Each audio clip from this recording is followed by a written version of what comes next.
Olá, pessoal. Sou Jorge Avancini, executivo de marketing esportivo, consultor e palestrante. No meu 6º programa no canal do Avancini, eu quero abordar um tema que eu acho extremamente importante dentro do cenário dos clubes esportivos, que é assessoria de imprensa. A assessoria de imprensa, ela é uma ferramenta efetiva do marketing, ela ajuda os clubes a vender melhor as suas marcas. E o que eu quero falando aqui não é assessoria de jogador, cuidado do indivíduo, sim assessoria da marca, da instituição como clube. E o meu convidado de hoje é Ricardo Mitucci, jornalista, formado pela Universidade Metodista de São Paulo, escritor. O Mitucci tem uma experiência desde 1997, muito larga, começou como diretor de negócios de conteúdo da Inteligência, da Eleven Press, foi repórter especial do jornal Nipo Brasil, também foi redator e repórter do UOL, repórter e editor do jornal site Lance.net, foi editor assistente do jornal do Brás, e redator, repórter da AG, Agência de Notícias e Comunicações. Atualmente é sócio proprietário da Mitucci, assessoria de comunicações. E no currículo do Mitucci tem algumas coisas que eu acho extremamente importantes. Começar pelo meu grande ídolo, Paulo Roberto Falcão. O Mitucci deu assessoria para o Falcão durante um bom tempo. Acho que ele vai contar aí algumas coisas do nosso grande bola-bola. Trabalhou para o Santos Futebol Clube, para o Esporte Clube Internacional, para o Esporte Clube Bahia, Atlético Paranaense. Fez assessoria direto para o ex-presidente do Santos, Luiz Álvaro de Oliveira Ribeiro. Trabalhou com a Futebol Tour também, que era uma agência de turismo focada para o segmento de futebol. Fez trabalhos para a OGN Internacional Spirit of Football. E, mais recentemente, ele deu uma guinada na carreira dele, indo para a área de escritor, começando lá, no início, fazendo um trabalho junto à comunidade nipônica, a comunidade japonesa, comemorando aí os 100 anos da migração japonesa para o Brasil, e depois lançando o primeiro livro de crônicas, as histórias quase verídicas, e mais recentemente, Os Órfãos de São Paulo. Atualmente, ele exerce as funções de mediador de eventos culturais, narrador de audiolivros, palestrante, mestre de cerimônia e agente de negócios culturais em comunicação. Atua como editor de revistas de livros, editor de conteúdo, multimídia para plataformas digitais, redator, roteirista, ghostwriter e coordenador de vivências, laboratórios de leitura e experiências de leitura compartilhada. Eu vou parar aqui, Ricardo, porque está muito grande esse teu currículo, cara. Ricardo, prazer te receber no meu programa. Muito obrigado, cara, pelo convite. E eu quero que tu me disseque esse teu vasto currículo, Eu conheço muito o teu trabalho, a gente fez muita coisa junto, aí quase 11 anos de parceria. Começamos lá no Internacional e tenho acompanhado tua carreira. Então, bem-vindo. Avancini, é um prazer, muito obrigado pelo convite, é uma honra participar desse projeto que eu estou acompanhando, que eu vi nascer, na verdade, que está sendo super bem sucedido e ao qual eu desejo vida longa, tá? Eu acho que Deus te ouça. É fruto da competência que você tem, não à toa aí ter sido escolhido por 2 vezes o melhor executivo de marketing esportivo do Brasil. E como nós brincamos até, certa vez aí ter sido nomeado informalmente o Papa do marketing esportivo no Brasil. Então, é uma honra. Isso aí me custa caro, que tem gente que fica preocupado, acaba me dando alguns problemas, de ciumeira. Mas para mim é motivo de orgulho, com base em tudo isso que você falou, essa nossa relação é de mais de década já. E fazer parte da sua história, para mim, é motivo de orgulho. Então, muito obrigado pelo convite, pela oportunidade de estar aqui no teu programa. Legal. Ricardo, eu queria ver assim, antes de nós entrar na questão que é o tema do meu programa, que é falar sobre esporte, e claro, acaba sendo futebol, fala um pouquinho da tua carreira, que tu começou, estudou jornalismo, atuasses, tu escolheu no jornalismo o meio futebol, e atua durante muitos anos, e de repente tu deu uma guinada aí, que é um viés que tu tens, essa parte mais literária, Eu sempre soube do teu sonho de largar os teus livros, e hoje já está no 3º livro, e principalmente tenho acompanhado o último com muito sucesso, até da Bienal tu participaste recentemente. Mas como é que é, cara? Fala um pouco, e depois a gente vai entrar no futebol, para falar das coisas de futebol. Fala um pouco da tua história, da tua carreira, e o que te levou a esses movimentos. Assim, o futebol é minha paixão. O futebol está na minha história de criança, né? Eu lembro de 1984, o Santos, que é o time para o qual eu torço, sendo campeão paulista. Eu tinha só 5 anos e a emoção que eu via meu pai, que é santista fanático, né, celebrando aquele gol de Serginho Chulapa em cima do arquirrival Corinthians, e eu na casa do meu avô corintiano, tendo que lidar com aquilo, né, com 5 anos.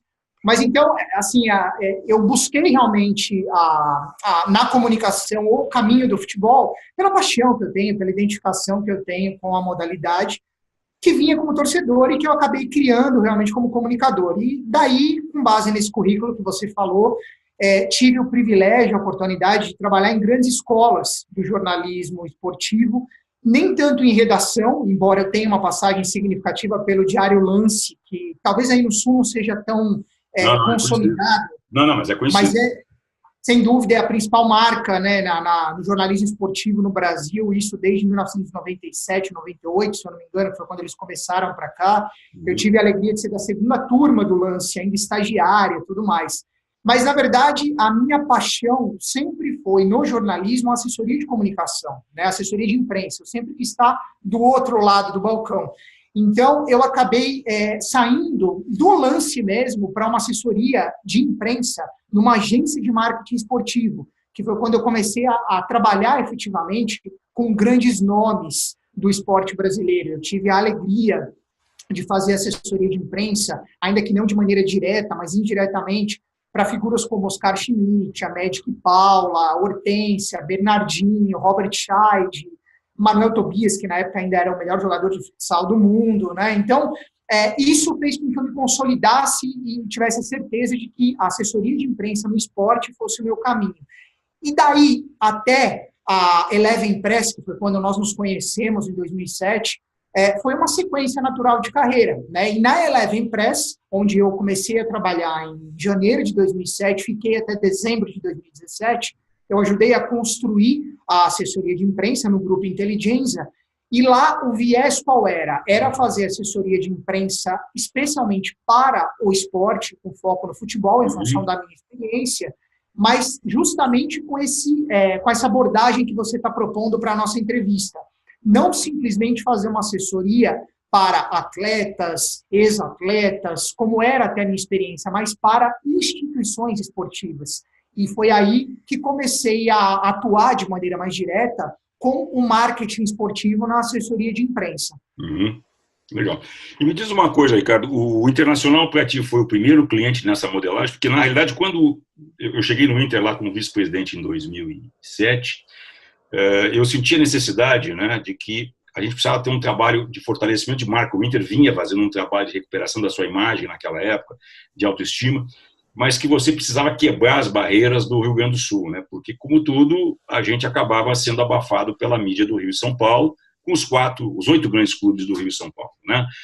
E aí fomos buscar, e até nem me lembro como é que chegou a indicação da Eleven para nós, mas eu acho que foi através, na época... Da Máquina do Esporte.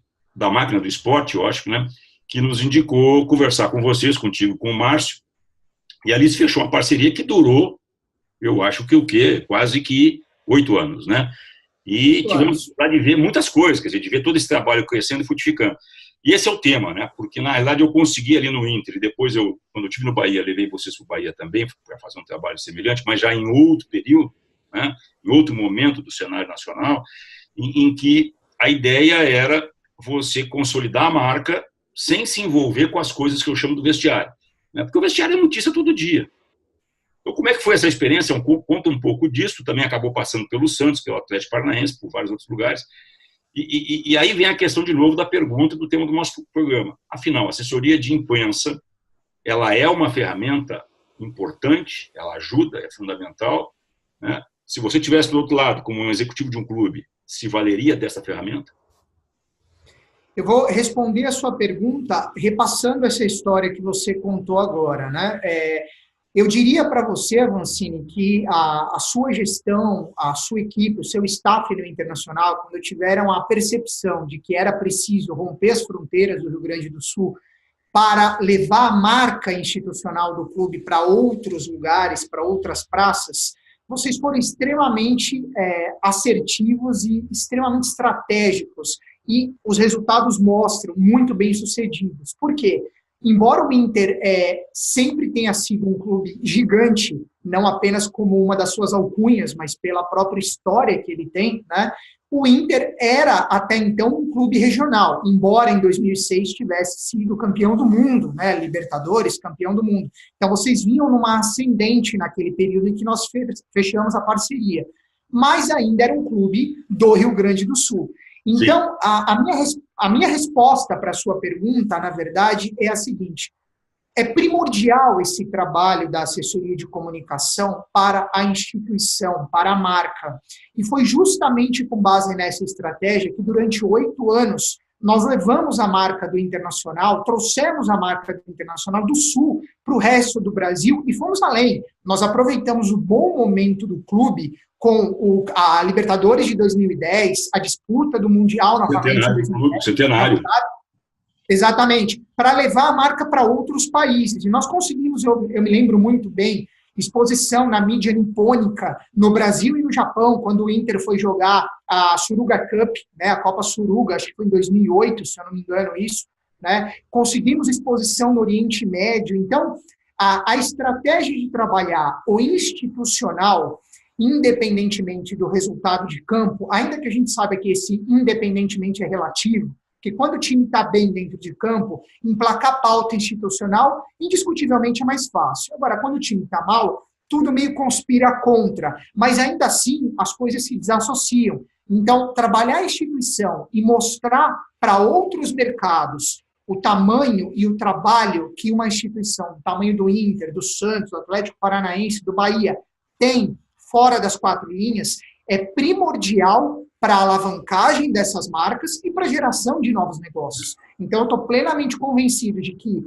ainda que nós, porventura, não tenhamos gerado negócios diretos, melhor dizendo, para os clubes que nós atendemos durante esse período, durante essa modelagem, a geração de negócios de maneira indireta, ou seja, por meio da exposição que nós garantimos para vocês, ela aconteceu. E aí eu me permito até revelar um dado de mercado, eu sei que com a sua devida autorização, até por hoje não termos mais o vínculo com o clube, mas nós conseguimos uma média com o Internacional, nessa fase em que o Inter estava bem, de exposição na mídia de mais de R$500 mil por mês, né, na conversão de espaço, a partir das pautas que nós propunhamos, das entrevistas que nós conseguimos. Isso é muito significativo. Né? Então, para quem só para concluir, para quem entende, talvez esse R$500 mil de exposição na mídia, tá? Mas quanto isso representa para o clube?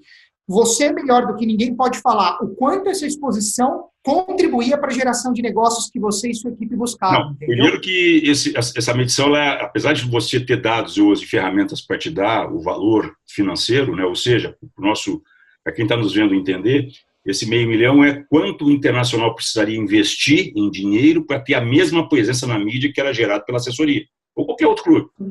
Né? Mas o mais importante, né, Ricardo, é que se você lembra lá quando a gente conversou as primeiras vezes, traçou todo o plano, a gente queria sair do Rio Grande do Sul, se tornar um clube conhecido nacionalmente e internacionalmente, fortalecer a marca e principalmente ser referência para tudo que viesse a acontecer no futebol. Ou seja, se algum jornalista do centro do país quisesse falar sobre um clube, ele iria sempre ouvir o Internacional. E nós conseguimos isso, aproveitando o centenário, né, aproveitando as obras, as reformas do Beira-Rio para depois sediar a Copa, e principalmente o projeto que foi extremamente exitoso do centenário, aí eu incluo o projeto de sócios.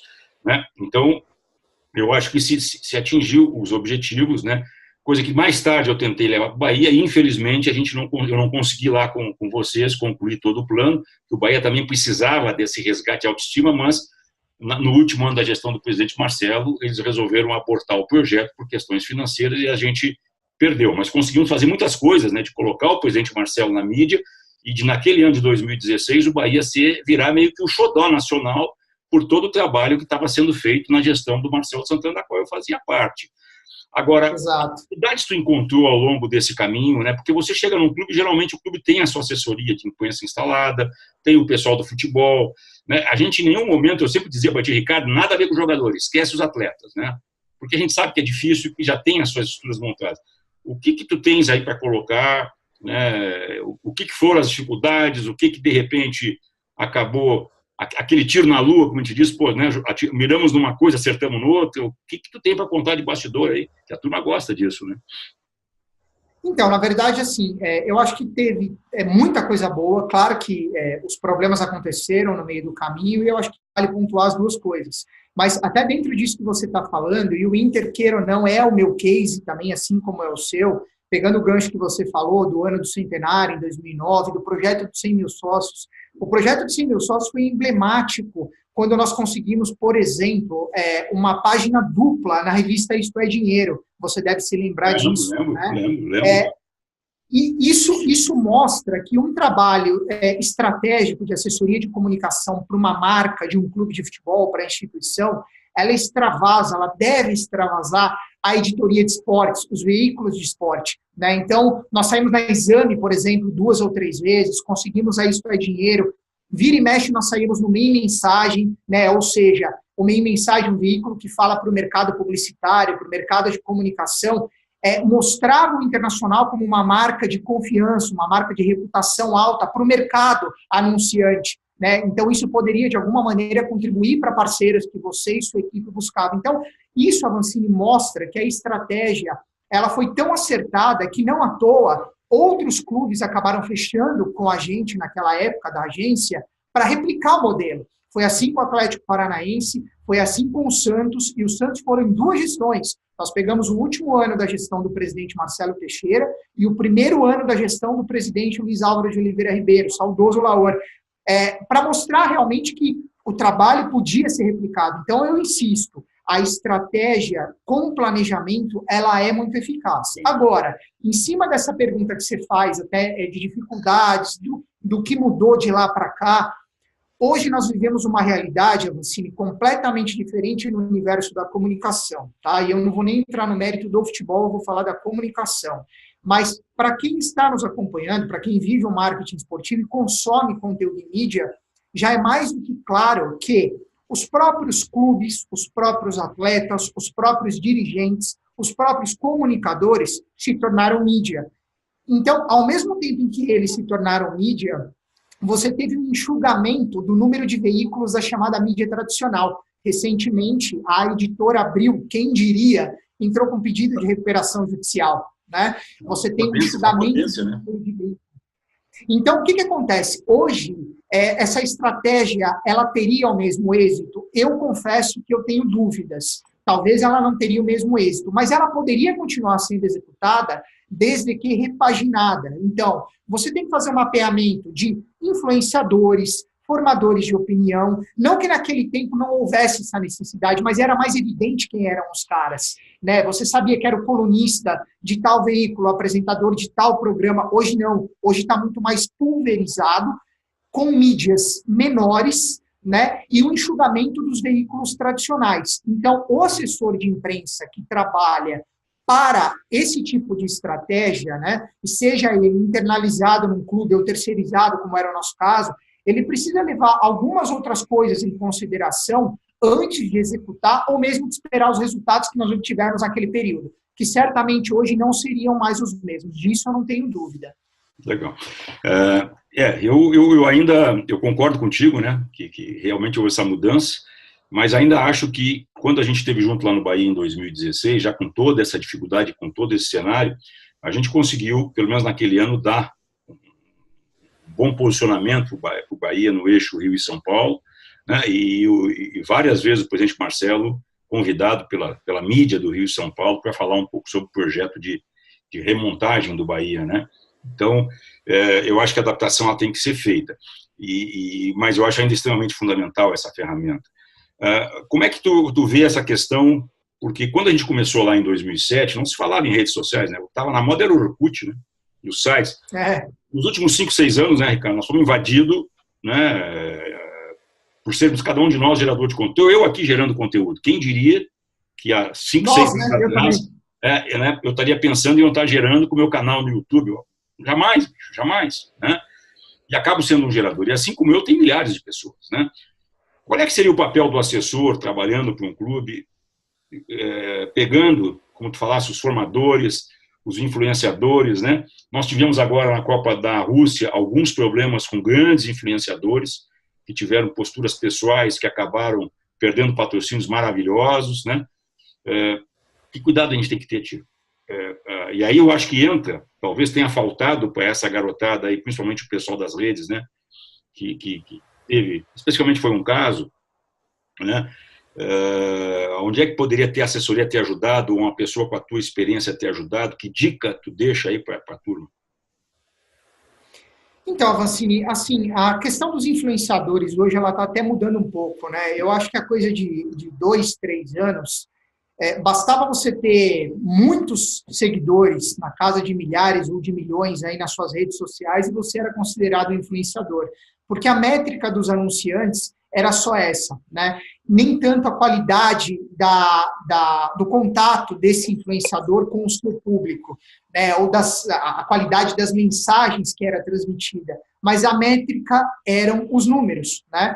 E hoje, a percepção que eu tenho é que o mercado, seja um mercado anunciante, seja um mercado editorial, percebeu que não basta ter um número alto, você precisa ter uma comunicação assertiva, uma comunicação cuidadosa, e você precisa saber fazer essa comunicação, você precisa saber fazer com que o seu público, de fato, absorva essa sua mensagem e a do seu patrocinador, do seu anunciante, de uma maneira bastante significativa, né? Então, eu acho que a primeira grande mudança vem daí, né? Desses últimos 2, 3 anos em que a percepção da forma como o influenciador trabalha mudou.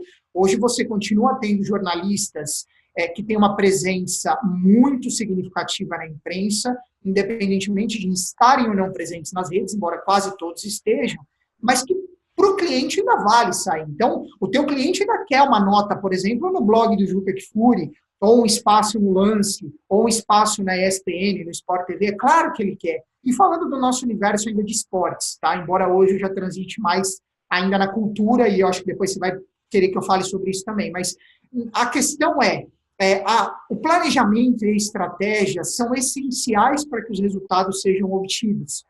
Tá? Então, hoje, pegando até o exemplo que você deu, você hoje é mídia, tá? Você, por ser referência no marketing esportivo brasileiro nas últimas 2 décadas e tendo um programa de internet, um programa de entrevistas, me faz, como assessor, pensar na possibilidade de, tendo um cliente, colocá-lo para falar contigo. Ah, mas o Avancini ainda não tem muita visualização, não tem muito seguidor. Ok, mas o Avancini 2 vezes eleito o principal executivo de marketing esportivo no Brasil. O Avancini tem um networking super representativo. O Avancini é benquisto na imprensa, é benquisto pelas torcidas dos clubes por onde ele passou, pela maioria principalmente, né? Claro que a gente nunca vai ser 100%. Há controvérsias, Ricardo, há controvérsias. Avancini 100% nem Jesus. Para quem acredita, nem Jesus foi 100%. Né? Então, assim, para mim, como assessor, faz sentido ter um entrevistado no seu programa. Agora, nem todo mundo tem essa mentalidade. Eu já trabalhei com clientes, né, e aqui, claro, eu não vou citar nomes, nem de cliente, nem de veículos, nem de mídias. Ah, não, mas para esse veículo eu não falo porque a audiência é pequena. Ah, não, eu tenho um problema pessoal com esse cara, eu não quero atender esse veículo. O assessor, nesse momento, ele tem que ter, acima de tudo, o interesse e os objetivos muito bem definidos. Né? O que ele precisa fazer para que o seu cliente consiga uma exposição positiva. Né? E aí mostrar para o cliente que vale, às vezes, falar para o veículo que não tem tanta visualização, que não tem tanto seguidor, mas que é apresentado, que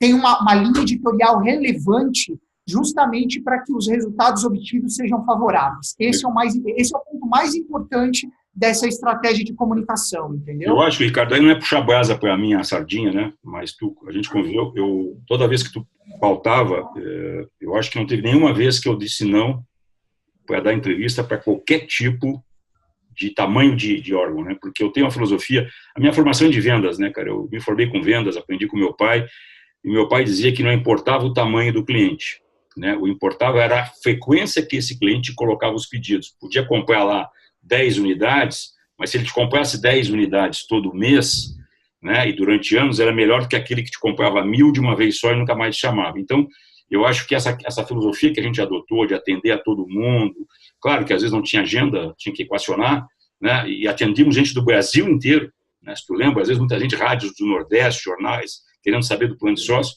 Eu atribuo muito a isso que tu está dizendo, né? E de não ficar escolhendo, mesmo no momento em que a gente estava por cima lá, com o plano de sócio arrebentando, era o primeiro case, né?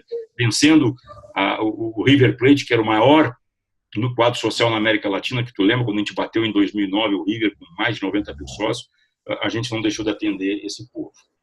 Ricardo, eu acabei de fazer uma série de 3 programas, né? Entrevistei o Edu Pesce, o Emerson Ferretti e o Alain Oliveira, falando sobre como fazer marketing em clube de pequeno e médio porte. De novo, né, pessoal, eu não estou querendo, por favor, não se apeguem aí ao termo, né, de seja pejorativo, mas são clubes que não têm a estrutura, a expressão, o orçamento dos grandes 20 do futebol brasileiro.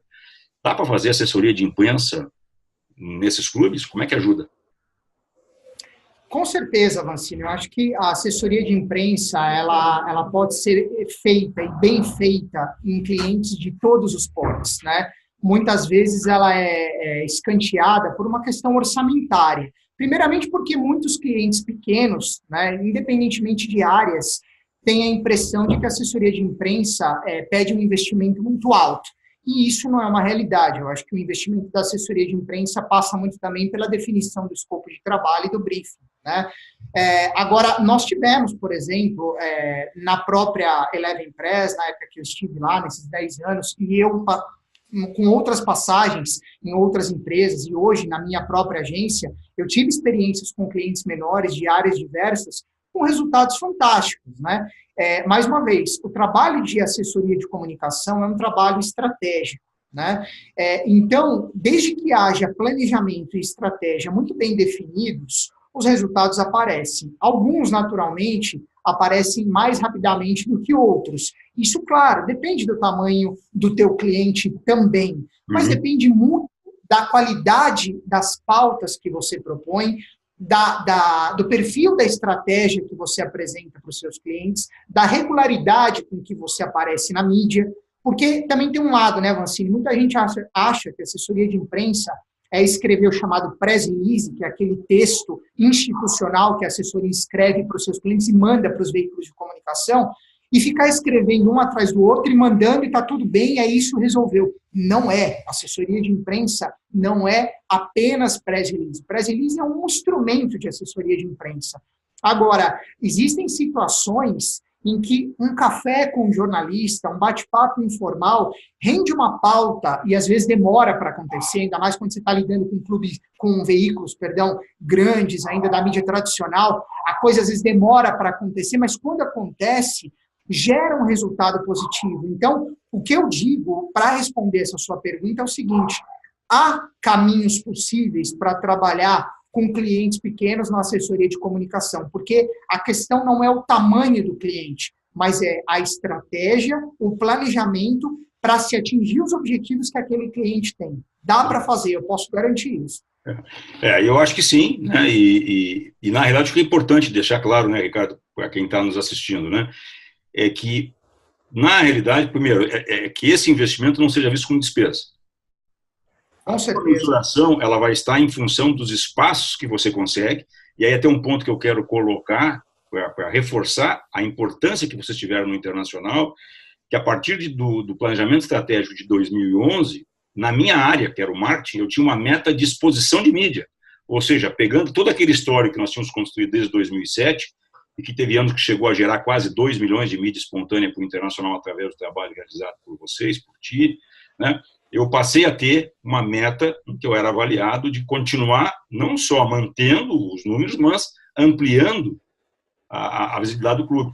E que a gente sabia que, de alguma maneira, né, aquilo estava gerando alguma coisa para o clube, né? Ou reforçava a autoestima do torcedor, né, gerava credibilidade na imprensa, tu passava a ser referência em todos os temas, o torcedor do clube se sentia envaidecido, né, em função desse trabalho. Então, eu acho que isso é importante e eu, se fosse dirigente, presidente de um clube, eu não abriria a mão. Aliás, a primeira coisa que eu faria é o seguinte: tão importante quanto o futebol hoje é o departamento de marketing, né? seriam os dois grandes braços e depois talvez a área financeira, né? E o meu cara de marketing teria que ter lá, uma das suas metas seria a exposição da marca, a exposição do clube como instituição, né? Dentro do cenário, seja ele local, regional ou nacional. Aí, de acordo com falou, a estratégia. E também te parabenizar, e aí a mensagem que eu deixo principalmente para os jovens jornalistas que estão entrando no mercado, é que uma coisa que eu percebi, não só contigo, mas o Márcio, enfim, toda a equipe da Eleven, que vocês, apesar de terem uma formação no jornalismo, vocês tinham um sólido conhecimento de marketing. Então, muito mais, às vezes, a gente discutia questões de marketing, de posicionamento, de estratégia, o porquê ir para esse jornal, ou para aquele veículo, por que não ir, né? Do que efetivamente discutir simplesmente como dizer, vamos fazer aqui um release bonitinho, muito bem escrito, e manda lá e espera, né? E que a gente sabe que isso não vai dar resultado. Então, eu acho também isso importante, porque eu pude perceber, né, a busca de vocês de aperfeiçoamento, de entender coisas que necessariamente não era a profissão que tu escolheu, mas que era fundamental autopropor. E isso é importante, né, Ricardo? Para quem não sabe, nós tínhamos plano de trabalho, né? Em novembro, tu me mandava o projeto para o ano seguinte, ficava me cobrando, e a gente fazendo os arredondamentos, né? Não sei se tu concorda com isso.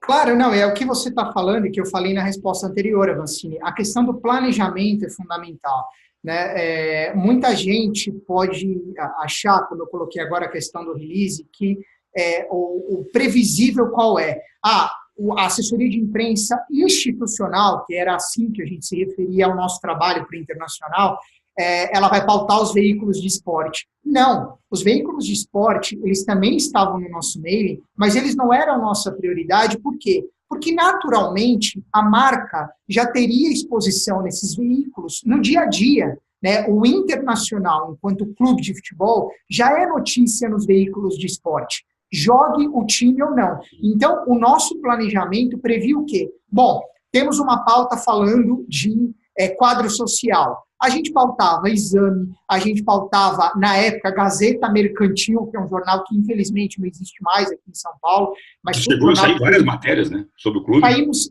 em abre de página na Gazeta Mercantil, Valor Econômico, a Isto é Dinheiro, como eu coloquei. Por quê? Porque, para nós, era interessante, dentro do planejamento estratégico, com base nisso que você acabou de colocar, a gente entendia que a questão institucional, ela extravasava muito a editoria de esportes. Então, dentro do nosso planejamento, a gente mirava outros veículos. E quando nós mirávamos outros veículos, outras editorias, nós valorizávamos o institucional do internacional e, portanto, do internacional dos outros clientes.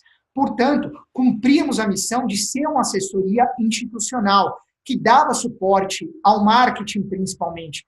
E eu lembro que muita gente, na ocasião, até falava, tá, mas vocês são assessoria do marketing do Inter? Não, não somos. Mas o departamento de marketing do Internacional, naquela ocasião, que era capitaneado por você, conseguia otimizar o resultado da assessoria na captação, na busca por novos negócios, por novas oportunidades, em cima do que você acabou de colocar, das metas de exposição que vocês tinham. Então, não adiantava sair no lance toda hora, se eu não saísse na Exame, na Isto é Dinheiro, no Valor Econômico, na Gazeta Mercantil, no Meio Mensagem, no próprio Marque, e o mercado não percebesse o valor real, o real valor que o clube tinha como instituição. Não à toa, esse período de 10 anos foi o período do auge do Internacional. O Internacional, de fato, era a referência para o mercado, em termos de gestão, em termos esportivos. Então, foi o nosso case e eu me orgulho muito disso, porque, como eu falei, esse case foi replicado. A gente foi procurado pelo mercado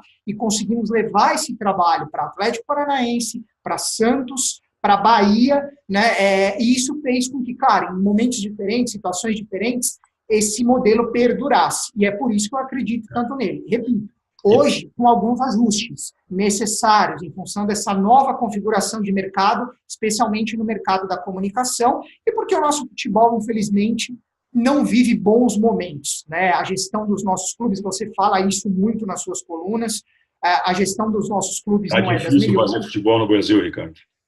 Está cada dia mais difícil. Então, é claro que isso reverbera negativamente num trabalho de assessoria de imprensa também. É muito mais de gerir crise e apagar incêndio do que de trabalhar com pautas positivas. Mas, ainda assim, com esses ajustes, é possível e é acertado usar esse tipo de estratégia para gerar resultado para as instituições. Olá, quero convidar a você a vir com essa nova proposta que eu estou trazendo de, num curso online, falar um pouco sobre esse mercado tão fascinante e tão interessante que é o marketing esportivo. Da onde eu vou tentar abordar a gestão dos clubes e o grande paradigma da profissionalização versus o amadorismo. Para onde os clubes vão? Qual é a saída? Que alternativa nós temos? Ficou curioso? Vem comigo, junto. Eu acho que eu posso ajudar a te desvendar os mistérios desse mundo tão fascinante que é o marketing esportivo. Vamos nessa. Antes de nós falar um pouquinho sobre essa tua mudança, né, a guinada que tu deu aí na tua carreira, indo para a área de escritor e principalmente a área de literatura, eu queria te fazer duas perguntas para nós fechar essa parte de futebol, né? Uma, como é que tu vê o futuro com o streaming chegando? Chegando não, já está aí, já é uma realidade. O Atlético Paranaense e o Curitiba provaram isso no ano de 2017. Os clubes nunca se perceberam que são os grandes geradores de conteúdo, como eu digo nas minhas palestras, né? O clube é o dono do jogador, é o que tem o artista, é o dono da casa de espetáculo, ele tem o público, mas ele só ganha uma beirada de tudo que é gerado. Porque todo mundo ganha a parte boa e para o clube sobra muito pouco, porque os clubes não se organizam. Como é que tu vê essa tendência? E agora, né, com essas novidades, aí a Amazon, vários comprando o streaming, a própria competição da UEFA vai ser passada pelo Face. Nós estamos dizendo que nós estamos chegando aí, não numa nova era, que a gente já está numa nova era digital, mas num novo tipo de consumidor. Quem é esse cara que vai consumir? Onde é que vai estar meu torcedor no momento que tu sabe que eu tenho batido muito a minha preocupação da invasão cada vez maior dos clubes estrangeiros no Brasil, formando novos torcedores, novos consumidores, e os nossos clubes continuam a não fazer nada, né? Não se unem, não se defendem no sentido de proteger, né? Eu duvido que alguma família que tem um garoto ou uma menina de 5, 6, 7, 8 anos, ele não esteja usando a camisa do Real Madrid, do Barcelona, do Manchester, e não quer sair com a camisa do pai, do time do coração do pai, né? Como é que tu vê esse caminho? Essa é uma pergunta. E a outra, eu não tenho como não deixar de abordar sobre trabalhar com personalidades, né? Eu quero que tu me diga também como é que é fazer assessoria com o Falcão, com o Oscar, Hortência, com a Magic Paulo. Então, fica à vontade aí, coloque e depois nós vamos mudar para falar um pouquinho dessa tua nova atividade aí, com muito sucesso, que é como escritor. Legal. Bom, com relação à primeira pergunta, né, o streaming já é uma realidade, né, inclusive no Brasil, mas infelizmente nem tanto pelos clubes brasileiros, em função do que a gente acabou de dizer. A gestão dos nossos clubes é lamentável. Essa é a minha opinião, isso é evidente, isso não sou só eu que falo, isso está claro. Eu torço para um time que, neste momento, no dia em que nós estamos gravando essa entrevista, está há alguns dias de um processo de impedimento do seu presidente. E não tem um ano na cadeira, né? Exatamente. Talvez ele está há 9 meses, o José Carlos Pérez no Santos. Quando esse programa for ao ar, a gente já vai saber se ele permanece ou se ele foi impedido, mas isso é reflexo, Avancini, da má gestão dos clubes de futebol. E por que eu começo tocando nesse assunto? Porque, embora o streaming já seja uma realidade, né, e você citou muito bem o caso principalmente dos paranaenses, e o Atlético sempre foi vanguarda em questões relacionadas à tecnologia, ao próprio marketing esportivo, a gente tem que tirar o chapéu, seja na gestão do Petralha, seja em outras gestões, o Atlético sempre foi vanguarda. Então, é uma realidade. Porém, você tocou num ponto com o qual eu concordo plenamente. Hoje, quem tira proveito dessa realidade é muito mais o clube estrangeiro do que o clube brasileiro, justamente em função dessa má gestão. E eu dou um exemplo que hoje, na verdade, mais uma vez, no dia da nossa gravação, hoje eu vi. O meu filho tem uma amiguinha no colégio, meu filho tem 6 anos, ele tem uma amiguinha que joga futebol numa escolinha de São Caetano. São Caetano, para quem não se lembra, teve aí o seu auge no início dos anos 2000, chegando à vista da Libertadores, né? Mas é um clube que desapareceu, né, por questões diversas, enfim. Ela joga numa escolinha de São Caetano e hoje ela postou uma foto com a camisa da Juventus da Itália, do Cristiano Ronaldo. Né? Uma menina que tem 6 anos. Quer dizer, com certeza, o pai e a mãe dela não torcem para São Caetano, eu não sei para que time eles torcem, mas não torcem para São Caetano, e a menina está vestindo uma camisa da Juventus. E eu não condeno. Por quê? Porque quem sabe fazer esse trabalho de captação de torcedores, seja por meio de streaming ou por outras estratégias, são os clubes internacionais, não são os clubes brasileiros. Não à toa, Vancini, você sabe disso melhor do que eu, e creio que a nossa audiência também, o Campeonato Brasileiro de Futebol sequer tem audiência no exterior. É justamente o contrário do que acontece aqui. Aqui, o torcedor brasileiro baba para assistir Champions League, campeonato inglês, campeonato francês, campeonato alemão, campeonato italiano, né? Seja na mídia convencional, seja no streaming, que agora é o momento do streaming. Então, eu vejo da seguinte maneira, se os clubes brasileiros, de fato, não se organizarem para ontem, para começar a trabalhar o streaming com organização, planejamento de maneira bastante assertiva, tá? Com certeza os clubes internacionais vão brincar à torta e à direita no nosso quintal. E aí, Vancini, é algo que você já vem falando há muito tempo, conseguir manter torcedores brasileiros, torcedor de time brasileiro vai ser difícil, porque as novas gerações, elas podem até torcer para o time do pai, para o time do avô, só que elas vão ostentar sempre no peito o escudo de um clube francês, de um clube italiano, de um clube alemão, infelizmente. Ou pelo menos vai sair de noite na balada com a camisa do time europeu e não com a sua camisa do coração, porque ele tem vergonha. Né? Não adianta, não adianta. Disso. Nessa afã que os clubes brasileiros estão sempre de novas receitas, porque na realidade os clubes continuam. Um amigo meu deu uma frase, que até vai ser pauta de um programa, um amigo que é muito, que eu vou conversar com ele, que é o Kleber Zayed. Ele é especializado em governança corporativa, um dos programas que eu vou fazer sobre governança dos clubes. Ele diz o seguinte: os clubes brasileiros estão cada vez faturando mais, né, através dos últimos relatórios aí do BBDO, relatórios do Itaú, e cada vez mais pobres, que é a grande realidade. Então, nós estamos sempre correndo atrás da máquina. E tu acha que o streaming seria uma forma de novas fontes de geração de receita? Né? E o clube deveria, ele como gerador de conteúdo, até chegar um momento que talvez ele não precise mais ter o fantasma de ser refém de uma grande rede de televisão, porque ele está gerando seu conteúdo. Qual é a tua leitura como um cara da área? Eu acho que sim, Vancini. Você, sendo gerador de conteúdo e controlando a mídia, né, você tem autonomia para trabalhar isso em termos mercadológicos.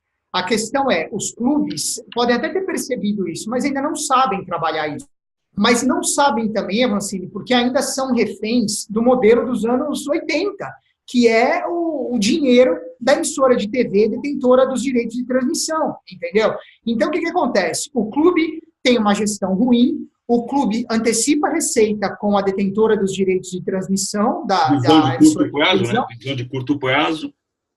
Claro, aí não adianta. Quando você fala que o Inter tinha planejamento, né, planejamento estratégico, e eu vivi isso, eu sei que tinha, e hoje eu vejo que 10 anos depois, quase 12 anos depois, muitos clubes ainda não têm, eu me assusto, sabe? Eu não me surpreendo, mas eu me assusto porque eu vejo que o legado que deveria ter sido construído por gestões como aquelas que administraram o Inter nos 10 anos em que o clube esteve no seu auge, né, elas não foram transmitidas para outros clubes. Então você vê acontecer processo de impeachment no Santos, você vê a eleição no Flamengo, os concorrentes brigando por cor da chapa, qual é a chapa azul, qual é a chapa não sei de que cor, né? E você vê dirigente que quando assume como oposição, né, e ele se torna a situação, ele faz a limpa no clube, independentemente... E apaga com a história, e apaga toda a história.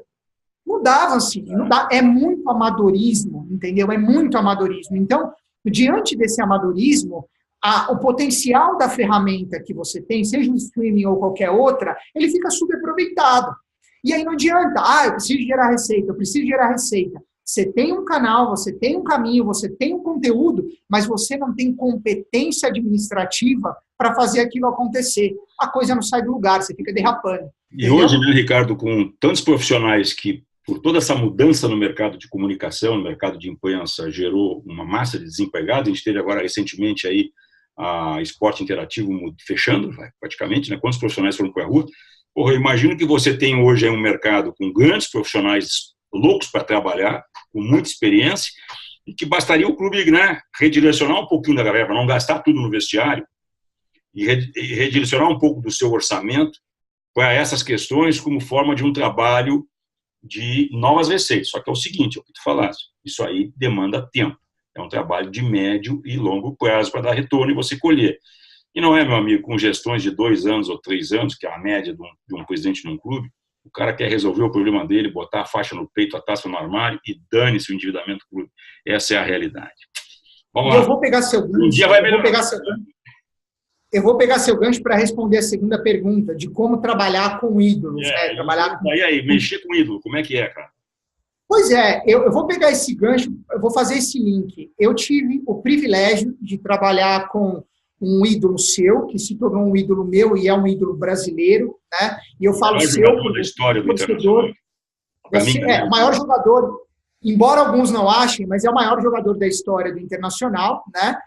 E um dos maiores do mundo. Infelizmente, eu tive o privilégio de vê-lo jogar há pouco tempo, mas pelo privilégio de ter trabalhado com ele durante 6 anos, né, eu sei do quão relevante é a história dele para a história do futebol mundial, né, Brasil e Itália principalmente, que é Paulo Roberto Falcão.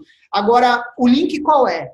Paulo Roberto Falcão, na sua última passagem pelo Internacional, ou seja, pelo clube que é a casa dele, ele ajudou a construir o Beira-Rio, e você sabe disso, a torcida do Inter sabe disso, carregando carrinho de mão com tijolo, né?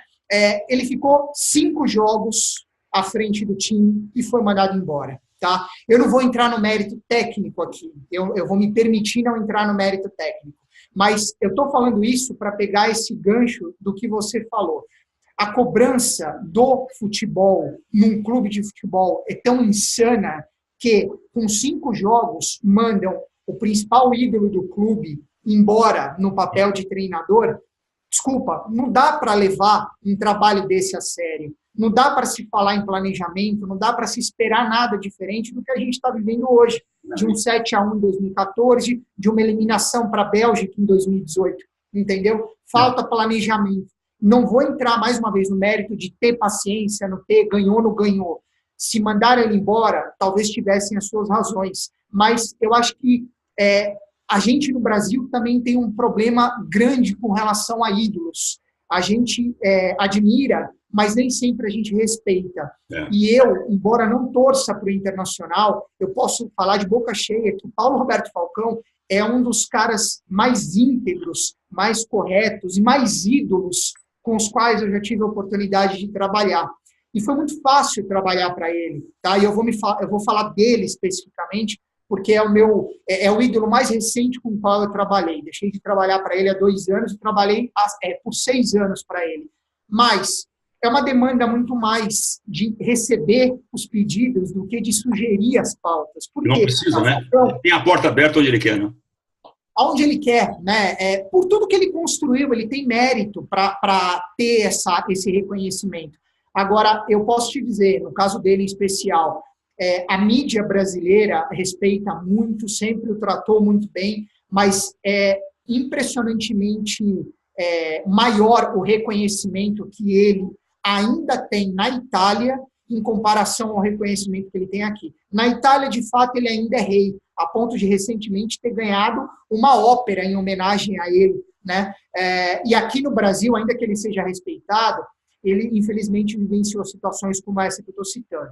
Então, para ser mais específico na tua resposta, trabalhar com um ídolo, por um lado, é bastante complicado, porque você está administrando uma personalidade imensa, né? Você tem que lidar com o perfil daquela personalidade e do que as pessoas e a mídia espera receber dessa personalidade, mas, ao mesmo tempo, em termos de proatividade, de assertividade, é muito mais uma questão de administrar, né? Porque as demandas chegam a você. Você tem que, às vezes, falar não, jogar para frente, né? Porque a demanda é grande. É diferente. Até para não ter o desgaste, né, Ricardo? Tem que administrar para evitar o desgaste. Claro. Eu não posso ficar deixando o cara aparecer a toda hora. Não sei se aí em São Paulo, aqui no Sul tem um termo que é ser pandeló de festa, né? Pandeló de festa é aquele que aparece em tudo. Então não dá também. Aqui é arroz de festa. Arroz a de mesma festa. coisa. Exatamente, é a mesma coisa.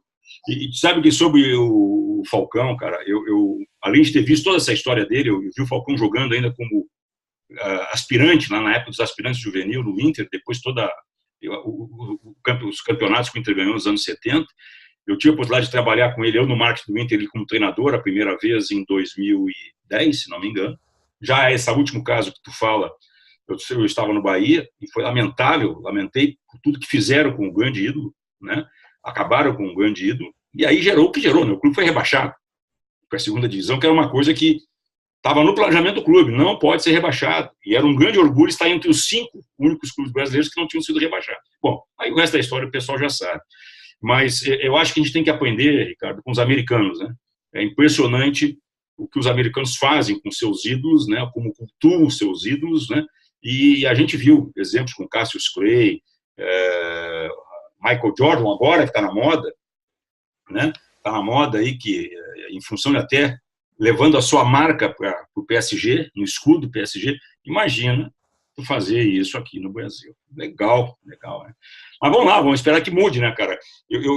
Uma certa ocasião na Bahia, um conselheiro do Bahia me deu uma frase, né, que eu estava um pouco, um momento cansado, depois de 3 anos, cara, um projeto super difícil lá no Bahia, de reerguer uma força como aquela, e o cara me deu uma frase que me marcou. A Vancini tem pessoas que são chaveiros, né? E eu digo, chaveiros? O que é chaveiro? São pessoas que vêm para abrir portas. Né? Você vai abrir portas, você vai pavimentar caminhos, e depois alguém vai caminhar de forma muito mais fácil no caminho e nas portas que você abriu. Então, Ricardo, eu garanto que nós dois somos chaveiros. Você aí na área de imprensa e eu, né, no marketing esportivo, que já quebrei muita bronca, bicho, e acaba que você gera desafetos, guerra de vaidade, porque também tem, viu? Não é na sua personalidade, também tem guerra de vaidade entre dirigente e executivo. Não é fácil, não. É uma classe que não é unida, não. É impressionante. Vamos mudar um pouquinho? Nós estamos chegando ao final do programa. Eu queria ver esse outro lado, né? Como é que é, de repente, virar, cara, né? Escritor, ativo, atuante, e me parece que eu te vejo mais feliz, assim, te realizando. Como é que foi isso aí? Vancini, toda essa minha manifestação, até certo ponto exaltada com relação ao futebol, eu confesso, ela me fez com que a minha paixão pelo futebol arrefecesse um pouco, tá? Inclusive, eu sou sócio do Santos já há um bom tempo, mas penso em me desassociar, porque eu acho que o momento não é dos mais favoráveis. Eu não falo só do Santos, eu falo do futebol, como coloquei há pouco em algumas respostas. Eu fiquei bastante decepcionado com muita coisa que eu vivi no futebol ao longo desses 20 anos de carreira e desses 20, praticamente 15, trabalhando com esporte, com futebol, né? Por outro lado, a literatura sempre foi minha paixão, assim como o próprio futebol, né? Eu sempre fui um leitor desde criança e sempre alimentei o sonho de escrever. E quando, em 2009, fui convidado a escrever 2 capítulos, um como ghostwriter, né, escritor fantasma, eu escrevo, mas não assino, e outro autoral do livro sobre a imigração japonesa no Brasil. Para quem não me conhece, o Mitucci é um sobrenome japonês, o meu olho não é puxado porque eu sou mestiço, mas o Mitucci é japonês, eu trabalhava na colônia, então eu tinha esse vínculo. Eu fui convidado, e em 2009, quando esse livro saiu, eu passei a alimentar ainda mais esse sonho de viver um dia da literatura.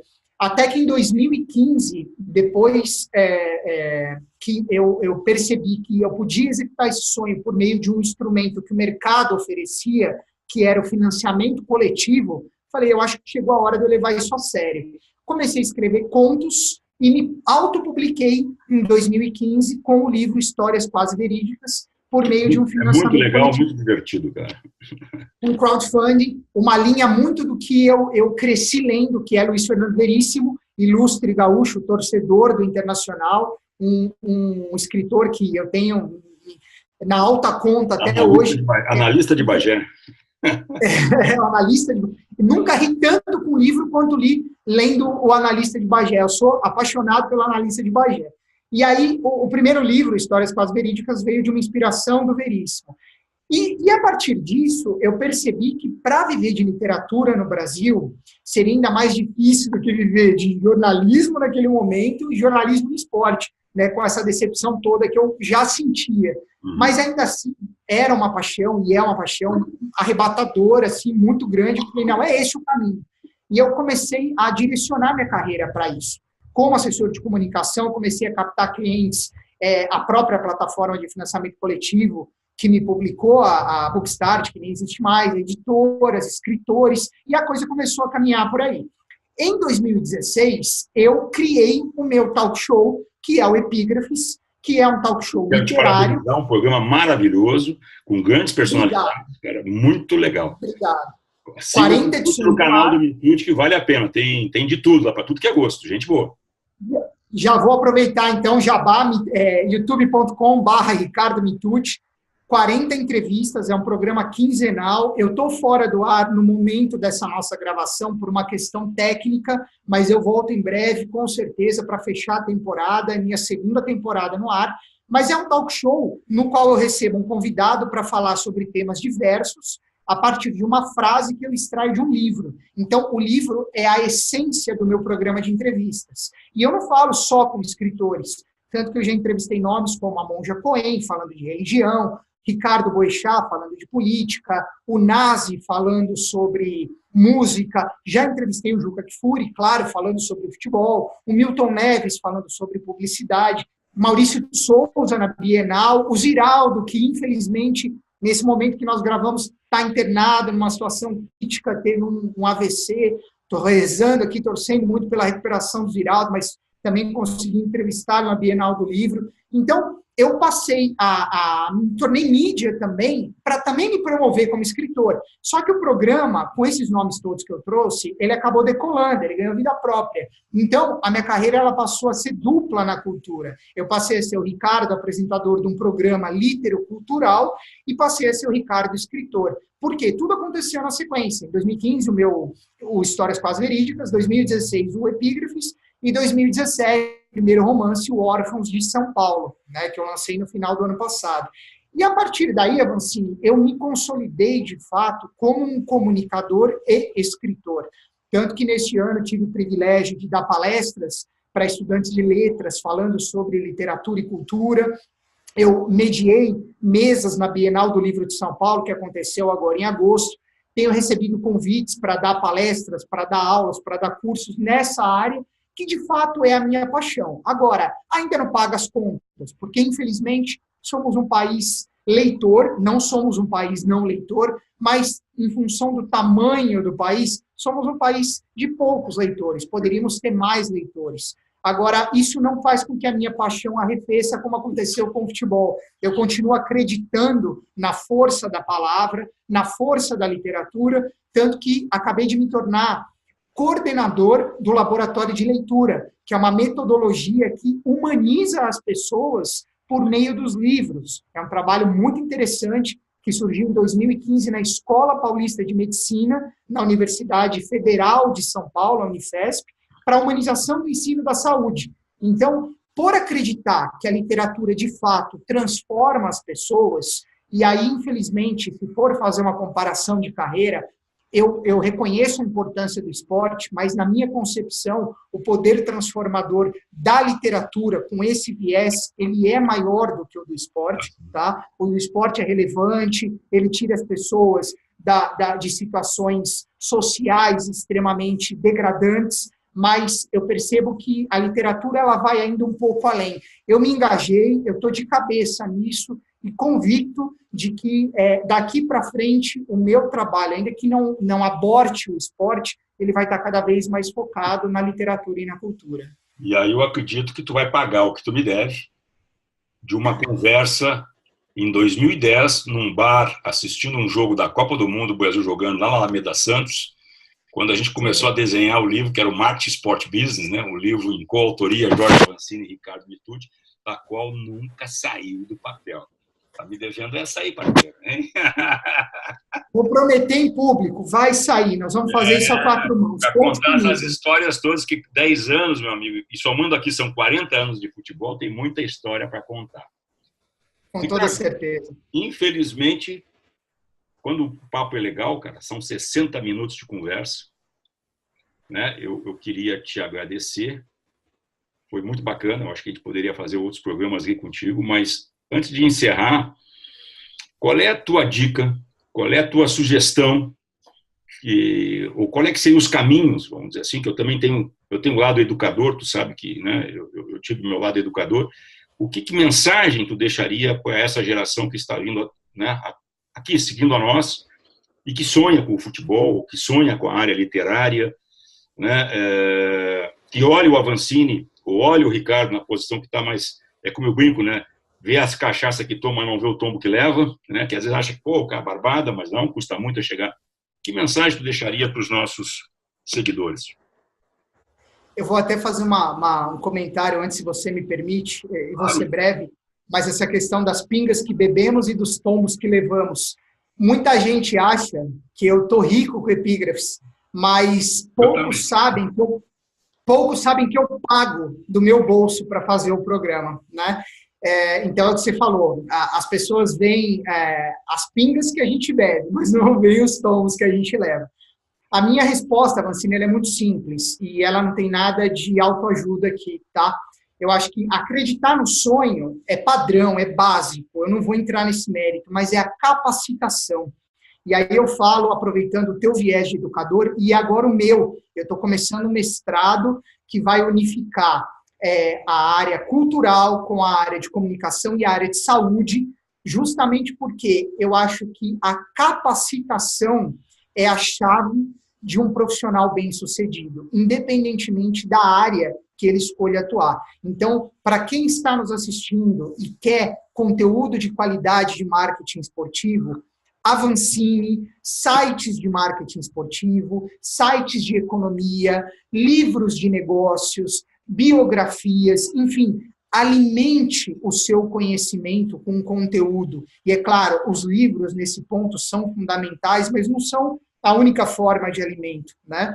A capacitação vai dar a você, escolha trabalhar no esporte, na cultura, em qualquer área que for, mas a capacitação vai dar a você condição para conseguir uma posição melhor no mercado. E ainda assim não é garantia em tempos de economia com recessão, de crise política, de polarização. A gente sabe que mesmo profissionais gabaritados, capacitados, lamentavelmente estão fora do mercado. Então, se capacitados já estão fora do mercado, quem dirá sem capacitação? Por isso que se eu posso usar dos meus quase 40 anos e 20 de carreira para dar alguma dica, capacite-se, estude, leia, consuma conteúdo de qualidade, conteúdo relevante, com fontes relevantes, porque certamente conteúdo demais nunca é demais, né? Conteúdo nunca é excessivo. Talvez seja a única coisa que não tenha contraindicação. Você sabendo o que consumir, tendo uma boa fonte de referência, você só tende a crescer. Você nunca vai recrudescer. Esse é o recado que eu deixo para a tua audiência. Legal. E eu, se tu me permite, eu vou ainda somar, que é fazer as coisas com paixão, como eu sei que você faz, né? Apesar de todas as dificuldades, fazer com paixão. E também parodiando um outro amigo meu, que é jornalista, teu colega, aqui com quem eu convivi, ele dizia o seguinte: eu tenho uma coisa que ninguém no mundo vai me roubar. Pode me roubar a mulher, o carro, a minha casa, mas jamais roubam as minhas ideias, o meu pensamento. E ele, nessa tua linha que tu acabaste de dizer, né, ele investia muito em conhecimento, e ele dizia que o conhecimento é uma coisa fácil de carregar, porque não pesa, e você pode levar para qualquer lugar do mundo, né? Então fica aí a dica, vamos se aprimorar. É isso aí, é isso mesmo. Muito obrigado por um papo agradabilíssimo, cara, né? Fica me devendo o livro, já vão aí há quase 8 anos, 2 Copas do Mundo, não, 3 Copas do Mundo já passou, 2010, 2014. Vai passar da 4ª. Né? Espero que não passe a pagar, que a gente faça o livro antes. Te agradecer mais uma vez, te parabenizar por pelos livros, pelo teu programa empírico do qual eu assisto, não todos, mas alguns, e realmente uma qualidade de produção de conteúdo muito bacana. E se você gostou, gente, curte aqui os canais do Avancini, obrigado. Né? E esse programa tem mais de 60 minutos, eu vou dividir em 2 blocos para não cansar, né? E não perder esse papo agradável com o Ricardo. Valeu? Até a próxima, Ricardo. Forte abraço, tudo de bom. Sucesso, meu irmão. Obrigado, Francisco. Foi uma oportunidade ótima. Valeu, sucesso para você. Não deixe de acompanhar o trabalho do Papa do Marketing Esportivo. Um abraço a todos. Valeu. Tchau, um abraço.